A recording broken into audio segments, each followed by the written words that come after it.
Junior के दाबी सरकार तुम्हें मानेनिय शिक्षित युवक युवती राज रास्ता को उल्लिचंती अंधमुख बधिर सरकार कान सुगु नहीं आखि देखु नहीं। जिला भित्तिक निजुक्ति दाबी पुणी आंदोलन। जिला भित्तिक निजुक्ति दाबी नवरंगपुर में पुणी आंदोलन आरंभ होइछि। मिलित क्रियानुष्ठान कमिटर डाकरा क्रमे जिलार बेकार युवक युवती नवरंगपुर पहुंची विराट शोभायात्रा कर जिलापाल कार्यालय घेराव कर धारणार बसी प्रतिवाद जनइछन्ति।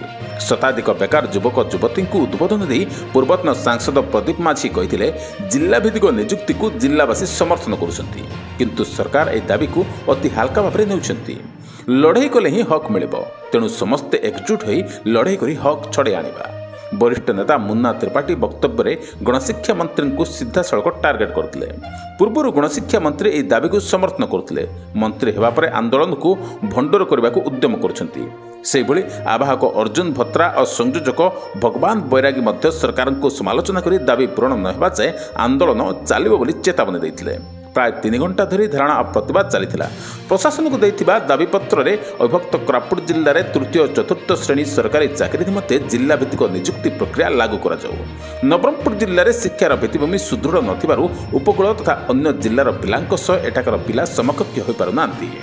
एठाकर शिक्षित युवक युवती मध्य तृतीय और चतुर्थ श्रेणी सरकारी चाकरी पाई पारुनांती, जहाँफल दादन संख्या एवं बेकारी समस्या बढ़िबार लगी।